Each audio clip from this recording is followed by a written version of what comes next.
কর্মীদের একটা বার্তা দেওয়ার চেষ্টা করেছেন যা এই নির্বাচনটা বিএনপির জন্য খুব সহজ হবে না। সমর্থন নেতা কর্মীদের এই কথাটার তাৎপর্য কি এবং এই ১৩ মাস পরে এসে সেই কথাটা আসলে কতখানি যথার্থ বলে প্রমাণিত হচ্ছে, এটা একটু জানার জায়গা। এবং দ্বিতীয় জায়গা হচ্ছে বিএনপি অনেকে বলছেন এখন একটা বড় সড়ো চ্যালেঞ্জের মধ্যে রয়েছে, এই চ্যালেঞ্জটা বিএনপি কিভাবে মোকাবিলা করবে? দেখেন, আমি তারেক রহমানের কথা উনি বলেছেন তখন কিন্তু আমাদের কাছে মনে হয়েছিল যে এটা কেন বলছেন না। আমি নিজেও তখন কিন্তু ক্লিয়ার ছিলাম না যে বিএনপি তো দেখছি যে আর কেউ নাই সামনে, আওয়ামী লীগ নাই, অপ্রতিদ্বন্দ্বী হয়ে উঠছে। হ্যাঁ, হ্যাঁ, এরকম মনে হয়েছিল। কিন্তু উনি কিন্তু তখন থেকে বলছিলেন বারবার। তখন মনে হয়েছিল হয়তো এমন হতে পারে যে নেতাকর্মীদেরকে একটু সতর্ক করার জন্য বলেছেন এটা। কিন্তু যতই দিন যাচ্ছে এখন কিন্তু মনে হচ্ছে যে আসলে এটা একটা বড় চ্যালেঞ্জ। এখানে চ্যালেঞ্জ দুটো, আসলে এটা নিয়েও কিন্তু একটা চ্যালেঞ্জ আছে। উনি হয়তো এই কথাটাও বলেছে বলে আমার ধারণা, কারণ নানা ধরনের কথা। দেখেন, প্রধান উপদেষ্টা 5 তারিখে, অগাস্টের 5 তারিখে জাতির উদ্দেশ্যে ভাষণেই বলেছেন যে অমুক দিন নির্বাচন হবে। যেদিন বলেছেন তারপর দিনই উনি নির্বাচন কমিশনকে তার অফিস থেকে চিঠিও দিয়েছেন অফিসিয়ালি। তারপরে নির্বাচন কমিশন তাদের মতো করে কাজ অগ্রসর করছেন। তারপরে নির্বাচন কমিশন রোডম্যাপও ঘোষণা করছেন।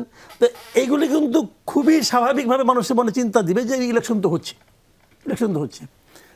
কিন্তু তারপরে আপনি যে কোনো মানুষকে জিজ্ঞাসা করেন, তারা সব কিছু দেখে, মানে ডক্টর ইউনূসকে দেখেছে, বিএনপিকে দেখেছে, জামাতকে দেখেছে, অন্যান্য পলিটিক্যাল পার্টিকে দেখে তাদের কাছে একটা সন্দেহ তৈরি হয়েছে যেটা নাও হতে পারে।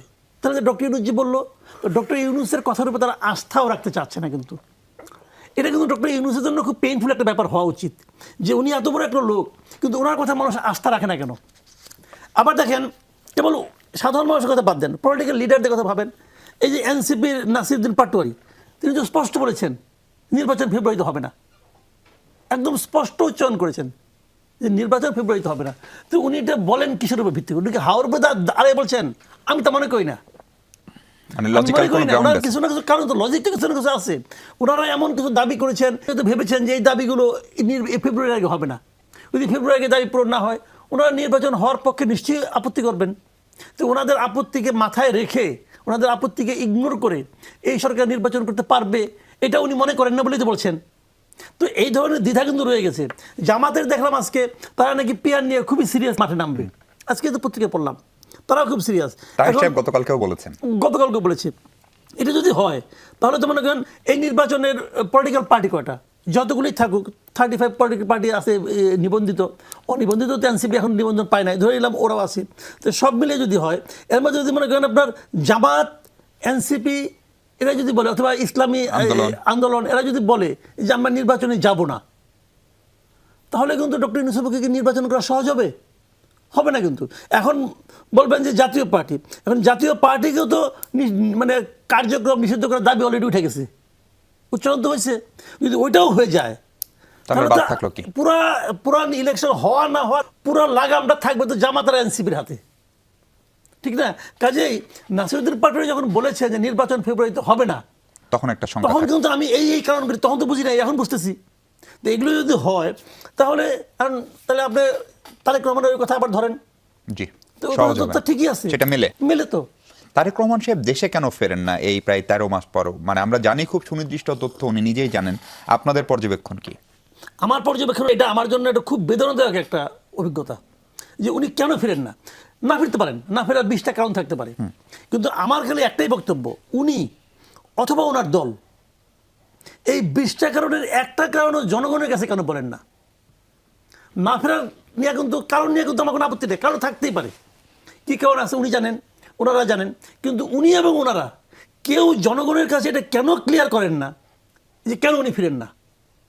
যতদিন ওনারা না শোনেন, দেখেন আমি একটা কথা বলি আপনাকে, গ্রামে একটা প্রবাদ দেখেন আপনার ভূত কিন্তু দিনের বেলা আসে না, রাতের বেলা আসে। কি কারণ আসে? রাতের বেলা দৃষ্টি বেশি দূর যায় না। যখন দৃষ্টি না যায়, যখন অস্পষ্টতা থাকে, তখন মানুষ নানা ধরনের সন্দেহ করতে ওটা ভূত পর্যন্ত নিয়ে যায়। তো এখন আমরা জানতে চাই, ভাই আপনি প্লিজ বলেন কেন আপনি আসতেছেন না, সমস্যাটা কি? বললেই তো হয়। কেউ বলে না, উনি বলেন না কেন জানি না, ইনারা বলেন না কেন তাও জানি না, ইনারা আবার ওনাকে জিজ্ঞাসা করেন কিনা তাও জানি না, উনি আবার ওনাদেরকে বলেন কিনা আমি তাও জানি না। কিন্তু আমি পাবলিক, আমি জানি না। এবং এই ওনাকে দেখতে চাই। আমরা 2-3টা কথা বলেছি কারণ, কিন্তু আপনি তো শোনেননি। জি, বলেন না, বলেন না, আপনি এখন যদি শুনি। একটু সংক্ষেপে বলেন, বলেন কেন না, কি আসলে? কারণ আমরা বলেন। 2-3টা কথা কিন্তু বলেছি। হ্যাঁ, কি কারণ? আমরা এই সেই 8ই আগস্টের পরে সরকার গঠনের পরে এই প্রশ্নগুলো উঠছে। জি, আপনি শুধু কারণগুলো যদি সংক্ষেপে বলেন। কেন আসেনি আপনার বলতে, আমরা কিন্তু কয়েকটা কারণ বলেছি। যে প্রথম কারণটা বলেছি যে উনি যে আসছেন না, তাতে কি আমাদের দল পরিচালনায় কোনো সমস্যা হচ্ছে? আচ্ছা। উনি না এসেই তো এই 24-এর গণ হ্যাঁ, অভ্যুত্থানের সেটা নিয়ামক নেতৃত্ব শক্তি দিয়েছেন। একটা দিয়েছি। জি। দ্বিতীয়টা আমরা বলেছি যে দেখেন আমাদের প্রায় 60 লক্ষ লোক আসামি আমরা, তার কথায় আমরা আন্দোলন করেছি গত 17 বছর, তার কথায় আন্দোলন করেছি। তিনিও আসামি হয়েছেন, আমরাও আসামি হয়েছি।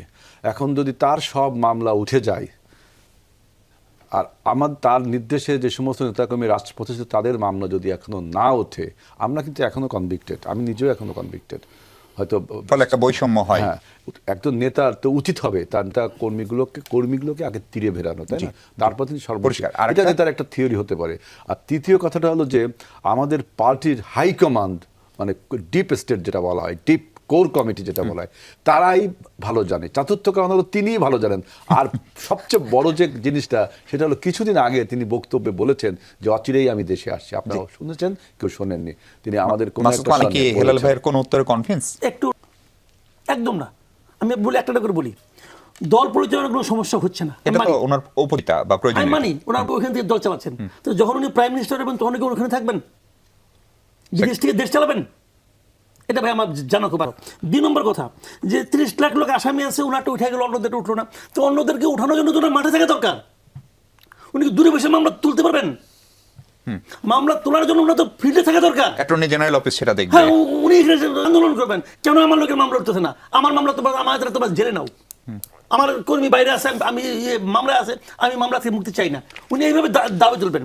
আর 3 নম্বর কথা হলো যে কোর কমিটি তারাই ভালো জানেন, এটা আমি মানি, হ্যাঁ। জানেন ভালো। কিন্তু আমার কথা হলো কি, একজন সমর্থক হিসেবে ধরেন, একজন কর্মী হিসেবে ধরেন, শুভাকাঙ্ক্ষী অথবা হিসেবে। একজন নাগরিক হিসেবে ধরেন, আমি তো ভাই জানতে চাই। মানে মাসুদ ভাই যেটা বললো যে আমরা বলিনি, আমরা যে বলেছি এটা তেমন প্রমাণ হলো। না, না, এইগুলো একটা কারণ- আরেকটা মাসুদ ভাই, জি, আমরা- আপনি যেভাবে দেখেন আমি হয়তো সেভাবে দেখি না, না, জি। ভাই হয়তো সেভাবে দেখে না, হান্নান মাসুদ হয়তো সেভাবে দেখে না। ভিউজ আলাদা থাকবেই, আপনারটা যে রাইট, জি।